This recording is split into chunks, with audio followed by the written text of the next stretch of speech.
Reddit, which is home to some of the most dedicated internet goers out there, is facing a huge user mobilized backlash against some recent changes the company made ahead of its planned IPO.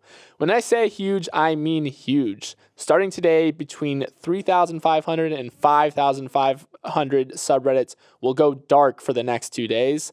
That includes 5 of the top 10 biggest subreddits on the site. So what has everyone up in arms? Well, the IPO Reddit is gearing up for has the company leadership trying to make its financials look a little beefier. Part of that means they want to charge third-party apps for accessing the company's API, or its application program interface.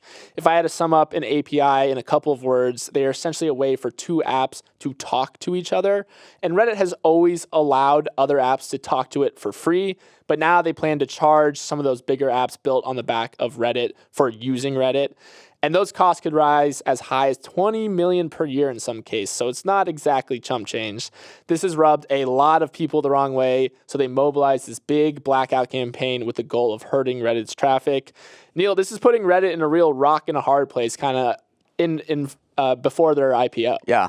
I think what really hit home for people was when this developer named Christian Seelig, who created this app Apollo, and I didn't know this about Reddit or the Reddit ecosystem, but there are third-party apps that people use to look at Reddit that aren't the Reddit app because it was kind of late to the game. So people built these apps around that you can see Reddit, and Reddit has a famously janky user interface where it's kind of hard to read stuff. So they created, like, there's Apollo is, I think, the most popular one. There are other ones. And he wrote this blog post and said, look, they are charging me now $20 million a year to run this thing.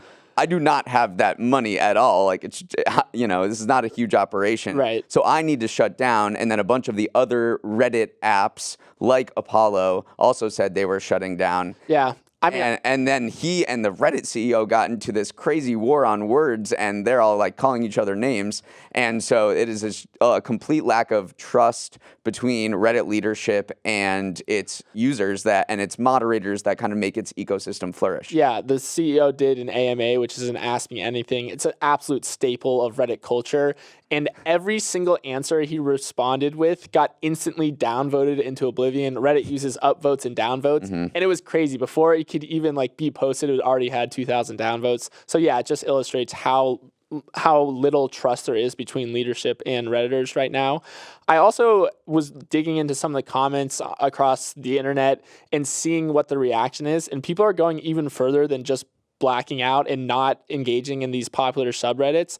They're also advocating for people to delete their entire account and delete every contribution you've made to Reddit. So there's these apps that allow you to kind of wipe your internet history completely. And they're like, without us, Reddit is nothing. So I could see this snowballing into a really, really bad slippery slope for Reddit. So we'll see if that happens. Yeah, it is. I think it was a communication problem because the Reddit CEO came out and said, we are going to start charging for our API access for AI companies. So Microsoft, Google, like the huge tech companies of the world use Reddit conversations to train Bard, ChatGPT. And he's like, we probably shouldn't be giving all of this data away to Microsoft, which is worth, upwards of almost $2 trillion now. And so all of the regular Redditors were like, okay, that makes sense. Like, make your money on the big boys, and leave us alone. And then it turned out that the regular guys were getting hammered too. It's very similar to what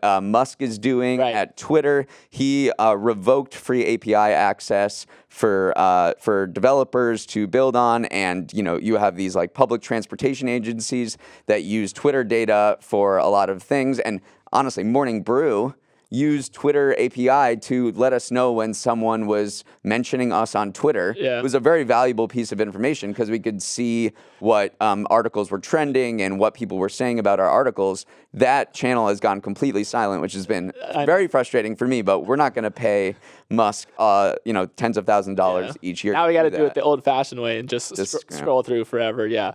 Hey, thanks for watching. And if you want more Morning Brew Daily, make sure to hit that subscribe button. And also check out the rest of our episodes wherever you get your podcasts. New episodes drop at 7 a.m. Eastern, Monday through Friday, and you can email us at morningbrewdaily@morningbrew.com.